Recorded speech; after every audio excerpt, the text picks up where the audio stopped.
Coming to you this morning from the Westin Hotel at Detroit Metro Airport, the site of this year's World Mobility Conference, the first ever, the brainchild of Bill Ford Jr. And I want to talk about the conference in just a second, Bill, but let me start with the way that Ford has all of a sudden become a topic in this year's presidential election, coming up in this last Monday night's debate. The company's been pretty aggressive in answering some of the things that have been said about your plans.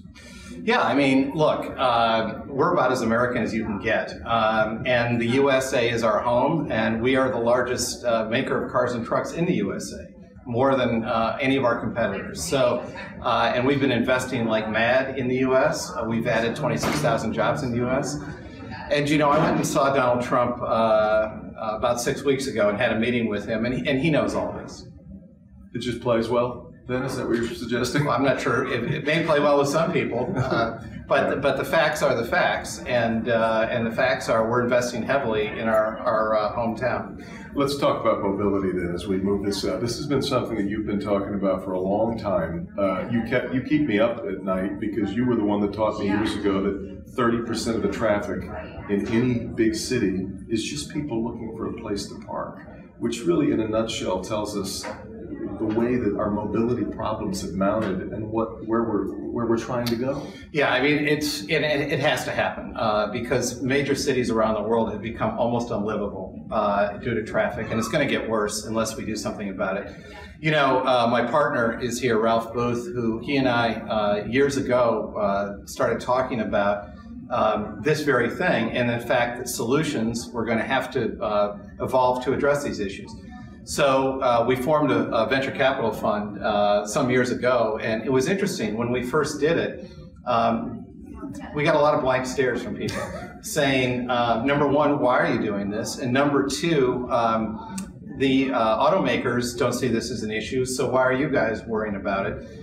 Now, fast forward to today, and our world has changed completely. All the automakers are focusing on it. Everybody's looking for solutions. The good news is there's so many terrific entrepreneurs coming into this space now with ideas in terms of how to solve it.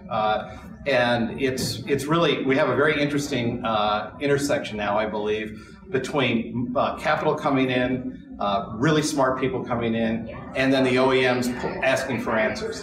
We have an interesting race going on, it seems to me, between where this capital of the mobility world is going to be. It would love to, folks in Silicon Valley would love for it to be there. To a lot of people, I think you included, it's really important that it remain Detroit. Well, it has to remain Detroit, but frankly, it'll be all around the world. The ideas will come from all around the world, and that's great, and that's as it should be. But they ought to be incubated here. They ought to be developed here. I mean, this is where their big customers are going to be. Ford, GM, Chrysler, we're all here. Our tier ones are here. And these are all institutions that these young companies are going to have to deal with. So even if the companies are born in Silicon Valley or Austin, Texas, or Shanghai, they should come here to develop their ideas. The idea that we are getting more holistic about the mobility world, though, I think is, well, you can see it in the fact that Ford is now looking into bicycles. Yeah. I mean, this is a really expansive notion. Well, you know, Devin, you could, the definition of mobility is almost limitless. I mean, you get into things like drones and, autonomous boating, and there's all kinds of things that the world can look at and will look at and actually will implement. So yes, we're experimenting with a lot of things. Ultimately, we can't be all things to all people, and so we're trying to narrow down exactly where can we uniquely add value and where can we really make the customers' lives better. I think and a lot of people, though, have kind of watched this, the idea of the autonomous vehicle, the electrification of vehicles, and we've thought that this is still a ways down the road. And then you come to this conference and you hear somebody from Lyft saying that within 5 years, most Lyft rides are going to be connected, electric, and autonomous. Yeah, that's practically tomorrow. It is practically tomorrow. And Lyft, I mentioned our company, Fontanel's Partners. We were an early investor in Lyft, right. And now GM, of course, is an investor in Lyft. And yeah, I mean, the world is changing. And Ford, we've announced we're going to have autonomous vehicles on the road in a very short period of time. And it's all coming together. I think that the interesting part, though, is going to be who can take a step back and look at this and say, where are the real business opportunities? Because a lot of this technology is going to be very interesting, but the business case around the technology may not work. Yeah. So you see a lot of these young companies, a lot of whom are almost household names today, that have never made a penny.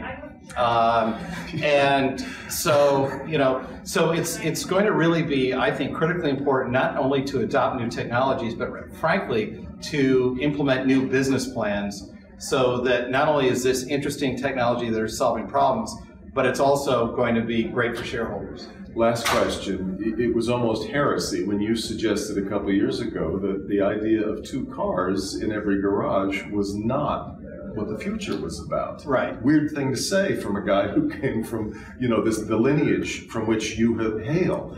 What do you think the future then looks like? Well, I don't think it's a weird thing to say from a lineage from which I hail, because if I go back to my great-grandfather, he was the ultimate disruptor. It's the old line when he said if I'd asked my customers what they wanted, they would have said a faster horse. Well, fast forward that today, all I'm trying to do is to take that same spirit forward and say, what is this world going to need going forward? And it's not going to need, in major cities, shoving more cars onto already overcrowded streets. So to me, it's something that is very natural. And so you ask what the future will look like. It'll look very different in cities than it may look in rural areas. And this mobility phrase is going to mean a lot of different things to a lot of different people. If you live in a rural area, mobility may mean having access to health care in a way that you couldn't have had before. If you live in a city, it may mean not owning a vehicle and just using ride hailing or ride sharing or dynamic shuttles or all these other things. So you'll see lots of different variations of what we call mobility starting to spring up. Some of them will be great ideas, some of them won't. And you'll see, just like the early days of the auto industry, a lot of things start up and then fall by the wayside. And that's just the world we live in. I think it's incredibly exciting. And I think for this region, this can be a real catalyst for growth for Michigan. I only had about 8 or 9 hours with you. I think we could get to most of it. It would be really fun. I really appreciate it, Bill. Thanks, Devin. Thank you very much for being here.